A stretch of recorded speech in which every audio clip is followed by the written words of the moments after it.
Thank you, Mr. President, and thank you for the recognition. Thank you for the recognition. Last Friday, as the Jewish New Year, Rosh Hashanah, began, our nation lost a titan of justice and an unmatched force for good, Justice Ruth Bader Ginsburg. According to Jewish tradition, a person who dies on Rosh Hashanah is a tzaddik, a person of great righteousness. Justice Ginsburg, who was not only the 7th Jewish Supreme Court justice and the first female Jewish justice, was indeed righteous. My wife Jill and I were proud to call Ruth a friend, and like all Santa Feans, we're proud that Ruth graced our city at the Santa Fe Opera every summer. She loved New Mexico, and New Mexico loved her. Our hearts are with Justice Ginsburg's family. You shared a great national treasure with all of us, and we are eternally grateful. Ruth Bader Ginsburg was one of only 12 women who graduated from Columbia Law School in 1959. With a young child in tow, she tied for first in her class. Talk about a trailblazer. Indeed, RBG, as she's so affectionately called, blazed so many trails, too many to list. The first woman to serve on 2 major law reviews, one of the first female law professors in the nation. She co-founded the first law journal on women's rights and co-authored the first casebook on gender discrimination. Ruth Bader Ginsburg had to push open those doors because no one opened them for her. She was no stranger to gender discrimination. She was demoted at work when she became pregnant with her first child, refused a U.S. Supreme Court clerkship because she was a woman, paid less than her male counterparts as a law professor. Always driven toward justice, RBG became the leading legal mind behind incrementally dismantling gender discrimination laws in the U.S. She spearheaded the strategy to apply the 14th Amendment, requiring equal protection under the law to women, and won in the Supreme Court 5 times. Her victories helped take down the mass of legal structures relegating women to second-class status. She accomplished what was nearly impossible and expanded who is included in we the people. Her quest for justice never ended. As a jurist, she authored groundbreaking opinions, striking down strict requirements on abortion clinics designed to put them out of business, establishing the right of persons with mental illness to be treated in the community instead of in institutions, opening up the Virginia Military Institute to female cadets, which I think Senator Kane talked about a little bit earlier. And she's as well known for her forceful dissents. I dissent has become a rallying cry around an activist conservative court. In 2013, when the court struck down the pre-clearance provisions of the Voting Rights Act, Justice Ginsburg declared, and I quote here, "Hubris is a fit word for the demolition of the VRA," observing that striking down voting protections because they work too well was like throwing away your umbrella in a rainstorm because you're not getting wet. Justice Ginsburg was brilliant, determined, and courageous. Now, as her long and well-lived life has come to an end and as the nation mourns, it is only fitting that she continue making firsts as the first woman to lie in state in the Capitol. All of us, women and men alike, owe a debt of gratitude to Justice Ginsburg and to her righteous and unwavering commitment to justice and equality under the law. As you've now heard many times, Justice Ginsburg's last words to the American public were, and I quote here, "My most fervent wish is that I will not be replaced until a new president is installed," end quote. Yet mere hours after the Supreme Court announced Justice Ginsburg's passing, while the nation was in mourning, Leader McConnell announced he would replace her before the current presidency ends. Let me say this, while my heart is broken, my soul is on fire. Not only are Senate Republicans disregarding Justice Ginsburg's last request, they are turning their back on the principle that they claimed was pure just 4 years ago. In February 2016, Justice Scalia passed away a full 9 months before a presidential election. At that time, the majority leader refused to hold hearings on President Obama's highly qualified nominee, proclaiming, and I quote here, "The American people should have a voice in the selection of their next Supreme Court justice. Therefore, this vacancy should not be filled until we have a new president," end quote. Those words meant nothing. They were deceitful tricks in pursuit of raw power, and they have brought shame upon this body.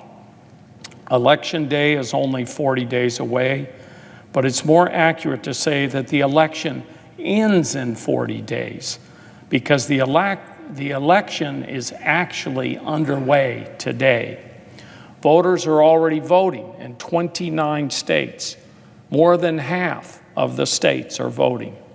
Tens of millions of Americans will cast their vote before Election Day. The leader's vow to vote to replace Justice Ginsburg is a slap in the face to these voters and runs roughshod over the Constitution. Senator McConnell is moving at lightning speed to steal the second Supreme Court seat because he knows this president faces an uncertain electoral future. He's scared to let the American people, as he put it, have a voice in the selection of their next Supreme Court justice. This hypocrisy is only outmatched by the utter disdain for American voters, disdain for their intelligence, disdain for their will. But the real scandal will be what this means to the American people. On November the 10th, 7 days after Election Day, the Supreme Court will hear argument on the legality of the Affordable Care Act, or what many call the ACA. After failing to repeal the ACA in Congress, now the Republicans are trying to destroy it in the courts. And they're rushing to fill this vacancy with a judge who will do that work for them. The Trump administration is standing with 20 Republican governors and attorneys general who are asking the Supreme Court to strike down the ACA. Republicans are trying to take away Americans' health care in the middle of the worst pandemic in a century. It's unforgivable. By overwhelming numbers, the American people support the ACA. Before the ACA, insurance companies could deny health care insurance to people with pre-existing conditions. Up to 129 million Americans under age 65 have pre-existing conditions. The millions of people who have been infected by COVID-19 now have a pre-existing condition for the rest of their lives. In my home state of New Mexico, more than 840,000 people live with a pre-existing condition. Because of the ACA, 23 million more Americans have health care insurance, and millions more have Medicaid expansion. This includes hundreds of thousands of New Mexicans. When the ACA was challenged years ago, the Supreme Court upheld it by a 5-4 vote. We are one vote away from the decimation of our health care rights at a time when nearly 7 million Americans have contracted COVID-19. The threat is not only to the ACA, but also to women's reproductive health care, our environmental protections, and what is left of our campaign finance limits. So we know why they're moving at a record pace to fill this seat. But while the president and the majority leader want to rush through a lifetime justice in just a few weeks. COVID relief has languished on Senator McConnell's desk for months. Millions of Americans are out of work. Small businesses are closing their doors. Schools can't reopen safely. Parents are burning the candle at both ends, working and caring for kids at home. State, local, and tribal governments can't meet budgets for essential services. The American people desperately need another relief package. But the Senate Republicans and the President don't think there's any urgency. Leader McConnell said that himself. And according to the President, in the COVID-19, quote, affects virtually nobody, end quote. The President said that, affects virtually nobody. This virus that affects virtually nobody is the third leading cause of death in the U.S., has taken more lives in 8 short months than the Vietnam and Middle East wars combined, and has sent our economy into a nosedive not seen since the Great Depression. We talk a lot about priorities here in the Senate. Right now, you're seeing Senate Republican priorities in stark relief.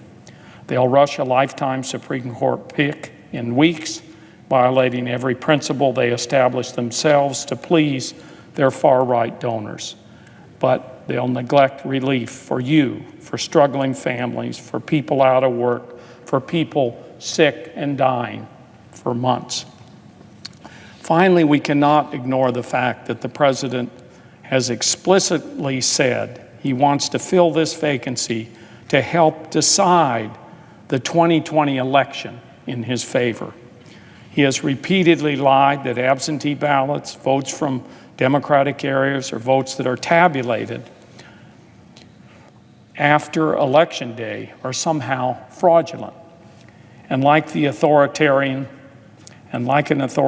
he does not even try to correct himself when his lies are debunked.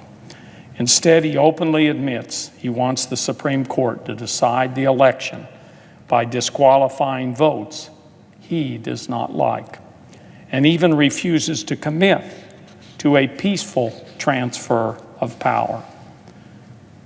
The Senate should not become an accomplice to this corrupt scheme that threatens the future of our democracy, and every Senate Republican should condemn the President's refusal to commit to give up power peacefully. And I would note that several of my Republican friends have stood up and have said that there should be a peaceful transition of power, and I applaud them for that. And with that, I would note the absence of a quorum.